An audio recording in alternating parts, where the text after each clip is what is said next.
Kasi yung araw na to mga kababayan, nagrally sa EDSA Shrine yung iba-ibang mga grupo. Yan o, korupsyon ay wakasan, simulan ang pananagutan. Yung nasa picture, si Sara Duterte, si Sara Diskaya, tapos ito si Engineer Alcantara, o ito si Pulong. Kasi inamin po ng USEC, ng DPWH, na si Pulong po tumiba sa... Kaya pala gusto mga kababayan ang natutok lang ang investigasyon ng Senado 2022. Kasi yung 2016, kung saan nagsimulang kumorner yung mga Diskaya, tumiba doon sa panahon ni Digong, itong mag-asawang Diskaya. Garin said, the share price cast doubt on the Diskaya's credibility, especially after they implicated lawmakers in na mga amendments. Kasi kung walang record yon, paano matutukoy kung sino yung legislator, congressman man o nagpapagang mga balita at pagtalakay sa mga isyu na lipungan. Bulsa! Opinyon, banat at paglalantad sa katotohanan. Bulsa! What you see is what you get. You decide. Ito po mga kababayan, si Dante Maravillas. Dito ulit tayo sa ating podcast, Life with Dante M. Muli nating pag-usapan mga kababayan yung buhay ng mga kurakot. Kailangang tutukan natin ang kwento ng buhay ng mga kurakot. Kasi yung araw na to mga kababayan, nagrally sa EDSA Shrine yung iba-ibang mga grupo. Yan o, korupsyon ay wakasan, simulan ang pananagutan, freeze assets of the corrupt, punish all plunderers. O si Sara to, dalawang Sara. Yung nasa picture, si Sara Duterte, si Sara Diskaya, tapos ito si Engineer Alcantara, o ito si Pulong. Kasi inamin po ng USEC, ng DPWH, na si Pulong po tumiba sa pork barrel. Yung 51 billion na pork barrel para sa kanyang distrito sa Davao. Ito yung report ng Billionaire News. 51 billion infra projects poured into Pulong's district under father's term, says DPWH executive. The biggest flood control budget for one district in Philippine history. Yan, inamin po ni Jose Cabral ng DPWH. Kaya yan siya yung picture niya, mga kababayan dito, sa rally sa EDSA Shrine. Punish all plunderers, freeze assets of the corrupt. Ngayon, yung mga opisyal ng DPWH, may first batch na pong kinasuhan sa ombudsman kanina. DPWH Secretary Vince Dizon naghain na ng kaso versus mga opisyal at kontratista na dawit sa manumalyang flood control project. Kasama doon si Diskaya. First batch pa lang. Sabi sa interview kanina kay Vince Dizon, every week niya may pa-filean sila ng kaso. So ganoon kaseryoso.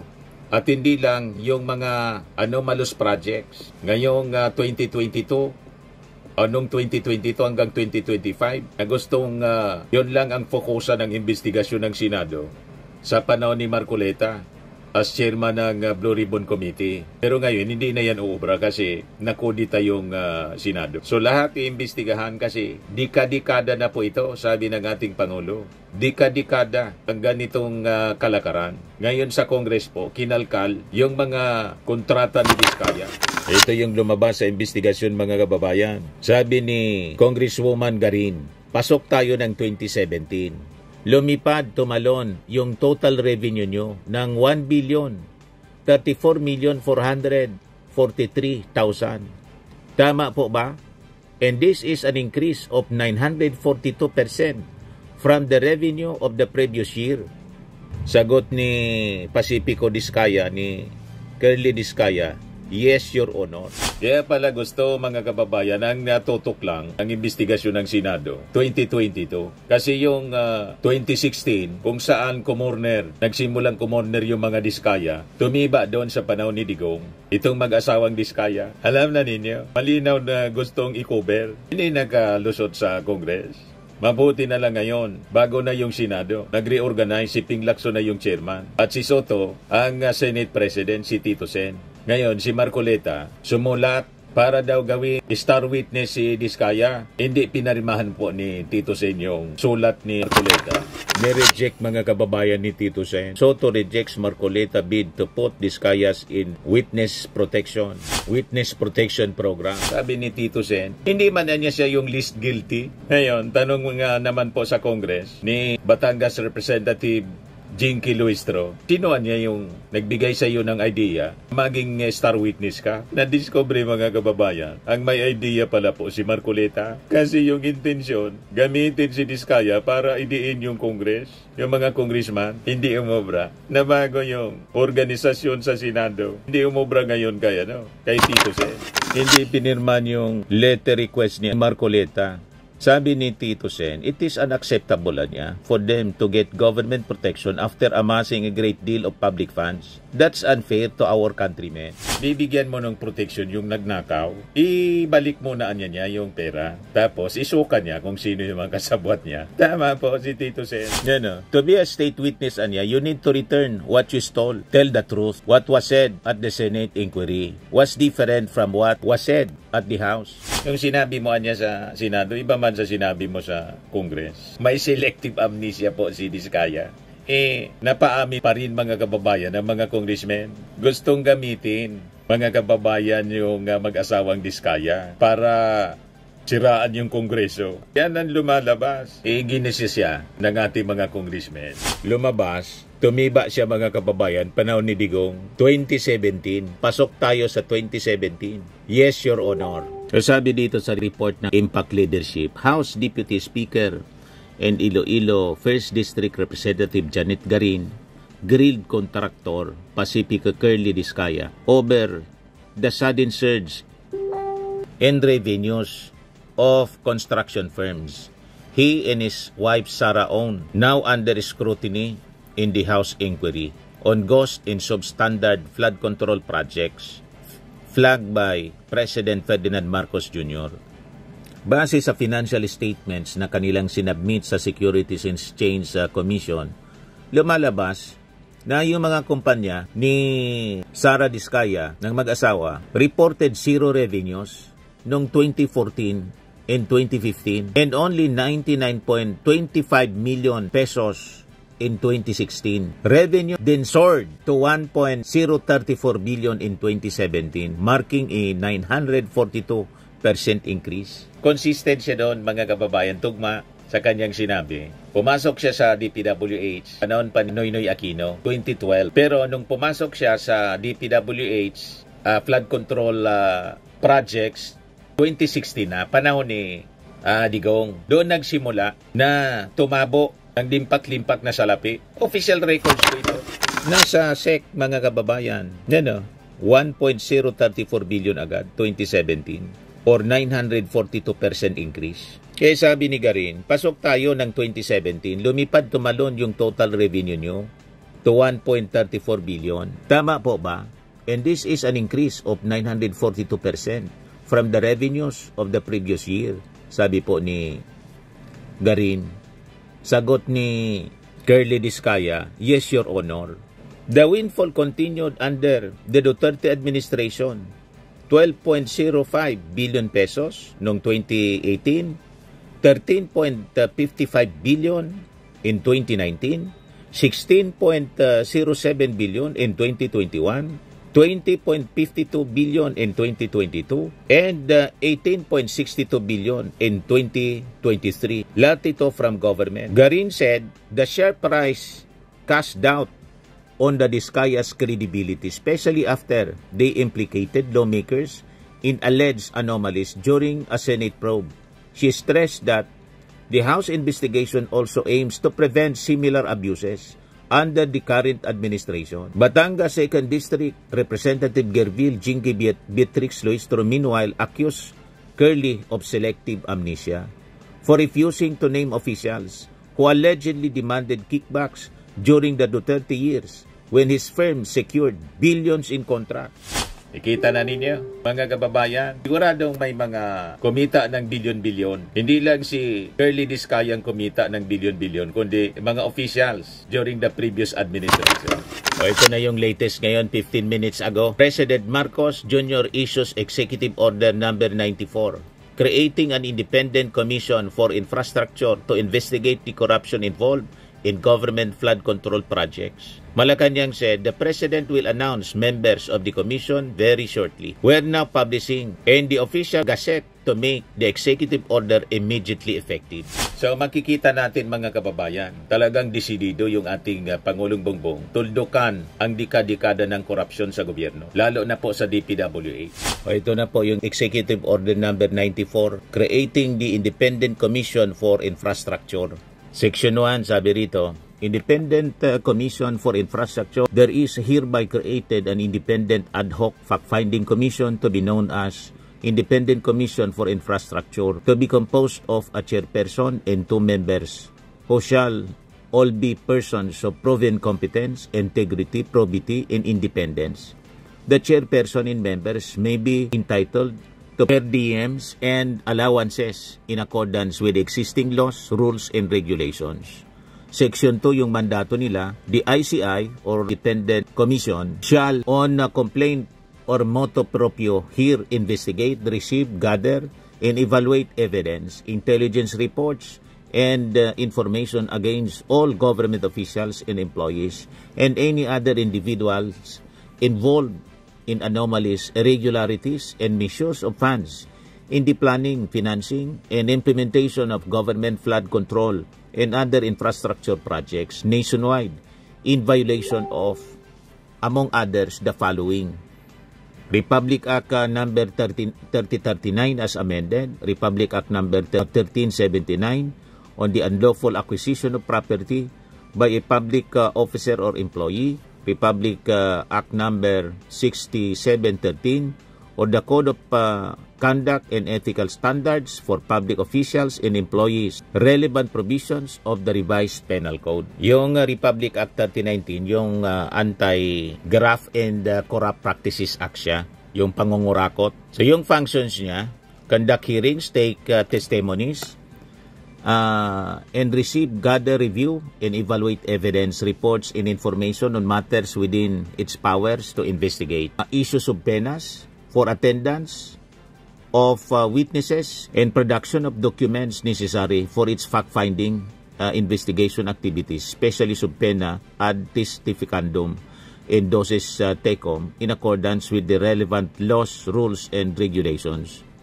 Inform any person who has witnessed or has knowledge or information on the commission of a crime subject to investigation of the fact-finding by the ICI and has testified or testifying or is about to testify on such matter that he or she may apply and be admitted into the Witness Protection, Security, and Benefit Program under Republic Act number 6981 if qualified. Then recommend to the DOJ the admission of a person as a state witness in cases where there is a need to utilize a person as state witness to ensure that the ends of justice be fully served, provided such a person qualifies as a state witness under the rules of Court of the Philippines.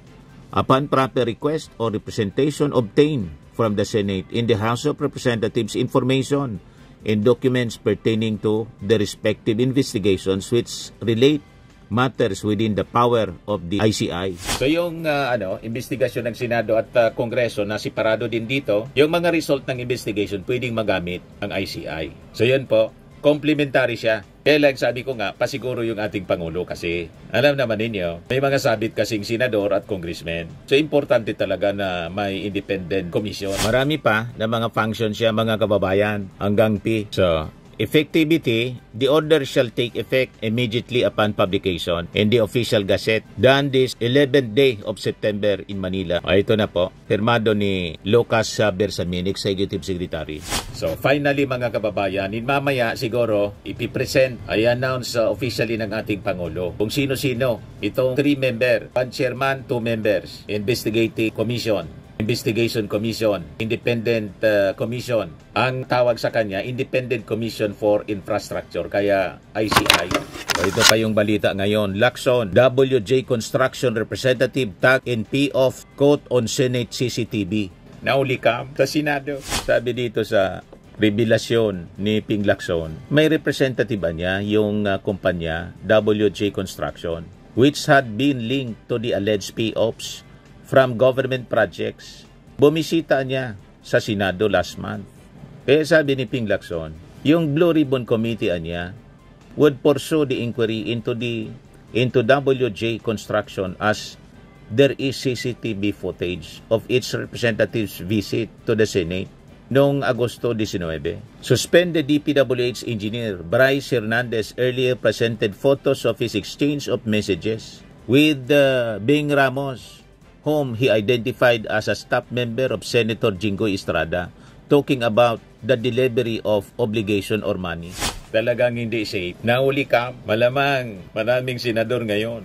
Hindi lang yung mga napangalanan na dalawa. Maraming senador ngayon ang kakaba-kaba. Ala kayo dyan. Hindi na makatulog mga kababayan. Lalo't may pinirma na creation ng independent commission. You see? Hernandez said his boss, former Bulacan 1st District Engineer Henry Alcantara, gave Ramos a project through a certain mina of WJ Construction.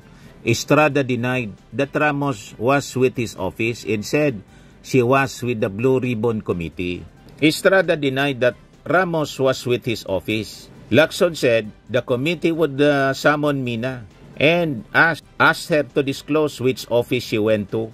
The panel has an idea which office she visited, sabi po niya. Whether or not staff ng Blue Ribbon yung pinuntahan or legislator yung pinuntahan, edi magpaliwanag yung kapwa senador kung siya yung napuntahan. Bakit nagpunta dito yung WJ, sabi po ni Ping Lacson sa kapihan. Kung idudugtong mo, lawyers call this circumstantial evidence, sabi po ni Ping Lacson. Ito si Ping, pakinggan natin yung press con kanina sa kapihan sa Senado. Tingnan namin sa ground, ano yung status. Kasi baka pareho noong sa SINS at saka sa IM, na isang litrato lang yung ginamit na hindi gumagalaw yung dalawang tao, no?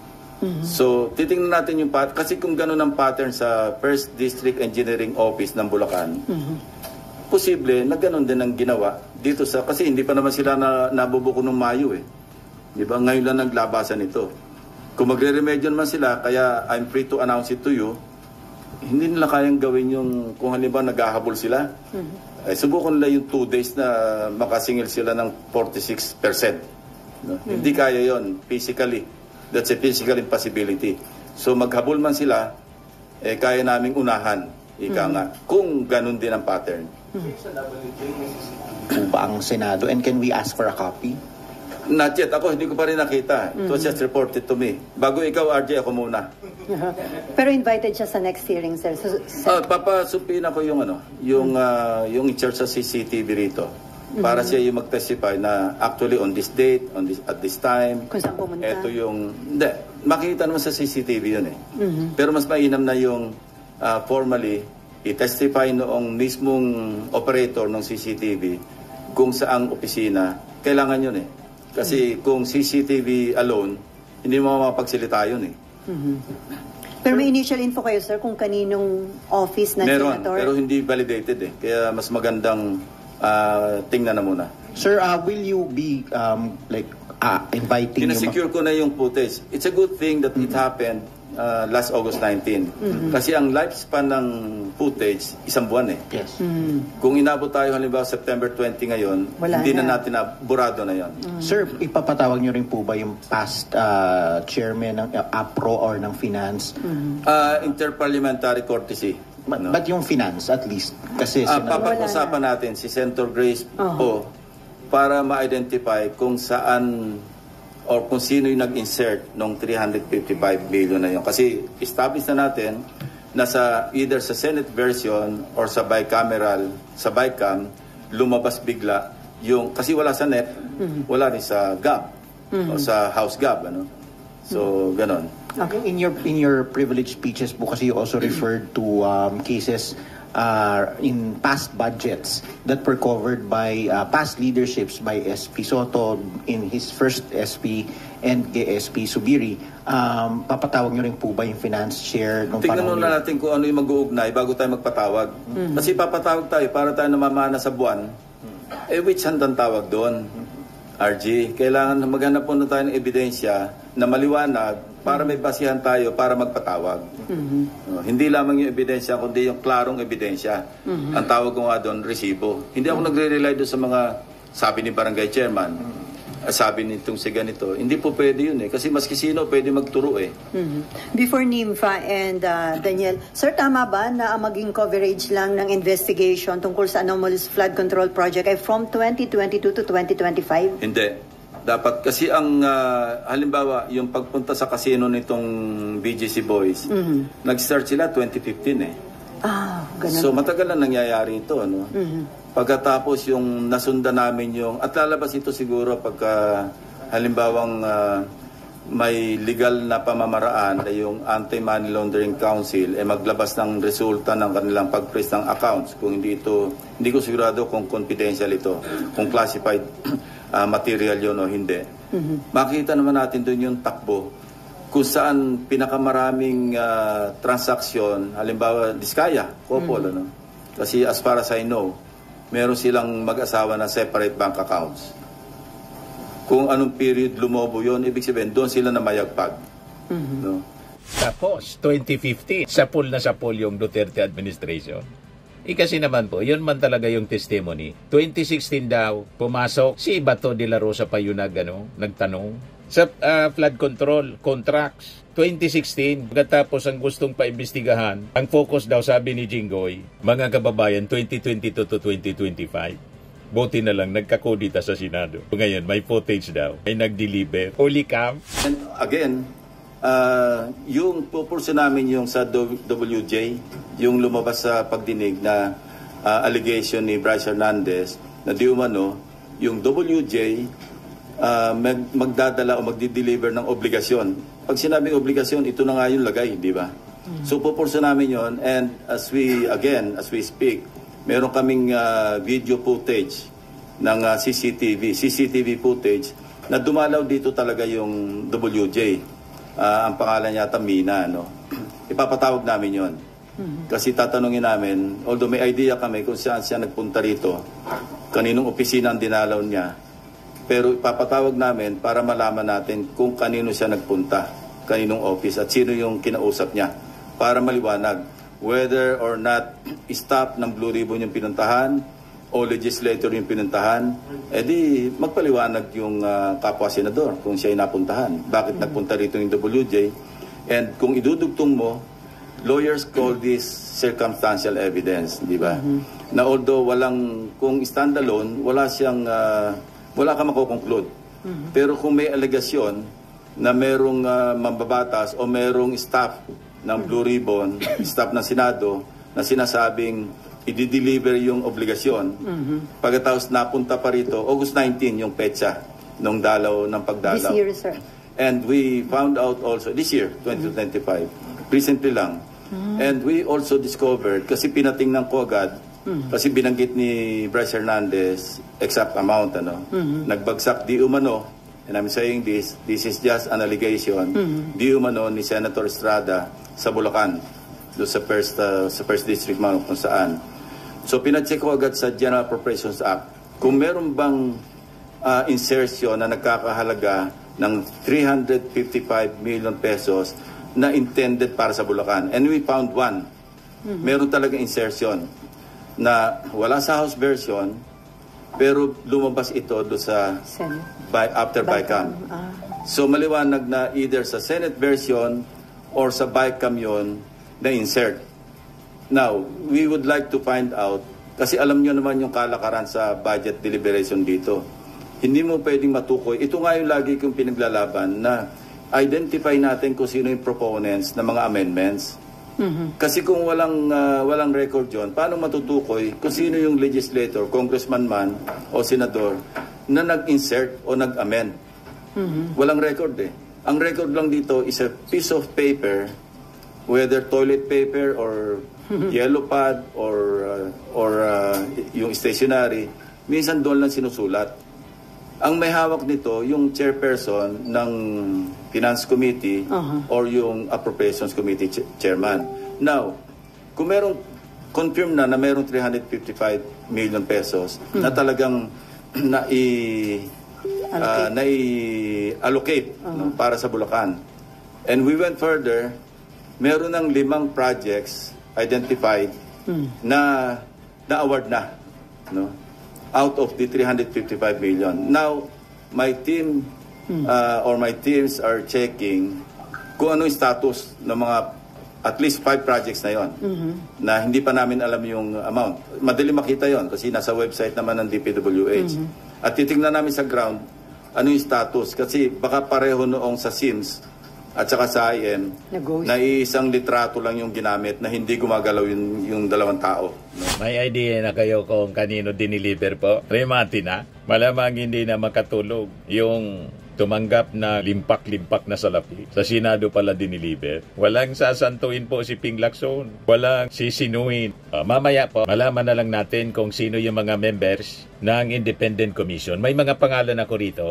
Pero hindi man ito sigurado. Importante yung mula mismo sa bibig ng ating Pangulo.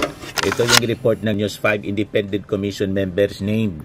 Kabilang sa sa miyembro ng Independent Commission na binuo ni President Bongbong Marcos, sina dating Senior Associate Justice Antonio Carpio at Estela Perlas Bernabe at isang forensic accountant mula sa SISIP Gores Vilayo and Company. Nauna na rin sinabi na Pangulong Marcos na walang politiko sa independent body. Unang mga lumabas si Magalong tapos si Baby Singson. Ay bago na naman pong pangal. 3 man lang po sila. So isa na lang. Kung totoo ito, wala pang confirmation. Mga aka-aka pa man lang ito. So tingnan natin kung sino talaga yung final name na ilalabas. Ito mga kwento-kwento pa man lang. Importante yung mula sa bibig ng ating Pangulo para kumpirmado. Tama po? So lagi nating tatandaan po. Sa buhay, you become what you believe. Bye-bye po. God bless. Ito naman po, Firmax Firming and Lifting Cream. Pinapahid po sa mga pulses in affected area. Mainam po sa paninigas ng mga kaso-kasuan. Ito naman po, Automax Radiant Serum. Sa mukha naman yung application. Anti-aging po siya. You will look 10 years younger than your age. Sa mga cancer patients naman po, baka lang gusto ninyo itong itry. Neng siya Red Mix Fruit Drink. Hindi mo po siya gamot, food supplement siya. Kaya lang, gawa siya mga kababayan sa goji berry. Yung goji berry may anti-cancer properties. O ngayon, yung mga inquiries ninyo, dumiritso na lang kayo sa aming messenger sa Facebook para masagot namin agad. Ayos pa? Ayos na ayosan niya, Mr. Maravilla. But anyway, ito po pala yung aming bagong product na binibenta online. I am worldwide amazing pure organic barley powdered drink mix from Australia. Negosyo to ng aking anak na architect entrepreneur Riz Maravillas. Ayan po. Kontakin na lang po ninyo siya, Riz Maravillas on Facebook. Ang mga health benefits niya, boost immunity, improves digestion, enhance energy levels, packed with antioxidants, prevent cancer. Sa mga nagana po ng malinis and spacious fitness gym, pumunta lang po kayo sa aming Colossal Fitness Gym. May Grab car rental din po kami. Ito naman po yung bago naming product na binibenta online. Eye Glow Serum, whitening po siya. Tingnan ninyo yung epekto sa aking anak na architect before and now. Yung mga inquiries po ninyo, dumiretso na lang kayo sa kanyang Facebook account, Riz Maravillas.